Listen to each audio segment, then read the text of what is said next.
এটা হচ্ছে 3 ফেব্রুয়ারির ভ্লগ। তো সকালবেলা 5:30টার সময় আমরা বেরিয়ে পড়েছিলাম কাজের উদ্দেশ্যে।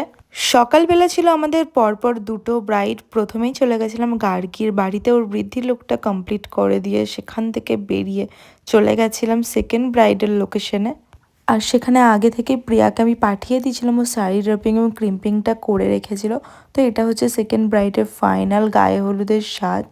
বাড়ি এসে তো স্নান করে খাওয়া দাওয়া করে একটু ঘুমিয়ে নিয়েছিলাম, কারণ এই ঘুমটা খুবই দরকারি আমার জন্য। এই ঘুমটা না হলে বাকি কাজগুলো আর করতে পারবো না। আর আমার 1 সপ্তাহ থেকে ঠান্ডা লেগেছে, এখনও ঠিক হয়নি, কবে ঠিক হবে আমি জানি না। তো চলো এখন রেডি হয়। আজকে আছে আমার দুটো ব্রাইড, একটা পার্টি মেকআপ। তো চলো দেখাই যাক কিভাবে সব কিছু কমপ্লিট করি। তোমাদের সাথে ছোটো ছোটো ক্লিপ শেয়ার করব। এটা ছিল সেদিনকার ফার্স্ট পার্টি মেকআপ, যেটা কোনো ভিডিও করতে পারিনি। তারপর চলে গেছিলাম সেকেন্ড কাজে, আর হচ্ছে সেদিনকার মতো ফার্স্ট ব্রাইডের লোকেশনে। এটা ছিল আমার সেদিনকার ফার্স্ট ব্রাইডের ফাইনাল লুক। কেমন লাগছে অবশ্যই জানিও। তারপর সেখান থেকে বেরিয়ে আমি চলে গেছিলাম সেকেন্ড ব্রাইডের লোকেশনে।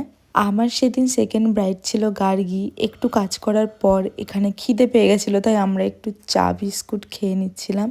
তারপর তো ফাইনাল লুক কমপ্লিট হওয়ার পর এখানে দাদারা কিছু ফটোশ্যুট এবং ভিডিও শ্যুট করছিল। তো গার্গীর ফাইনাল লুকটা কেমন লাগছে অবশ্যই কমেন্ট করে জানিও। বাড়ি যাওয়ার পর তো প্রচণ্ড খিদে পেয়েছিল, আর এখানে প্রিয়া এনেছিল চিকেন পকোড়া, তো সেটাই খাচ্ছিলাম। পর বিয়ে তো এখন চলছে তত্ত্ব সাজানোর কাজ। বিট্টু কিন্তু কিছুই করে না, কালকেও করেনি, আজকেও কোনো হেল্প করছে না। তো এটাই ছিল আমার একটা ব্যস্ত দিনের ভ্লগ। যদি ভালো লাগে অবশ্যই লাইক করে দিও, কমেন্ট করো, ফলো করে দিও। দেখা হবে খুব তাড়াতাড়ি। সবাই খুব ভালো থেকো, টাটা।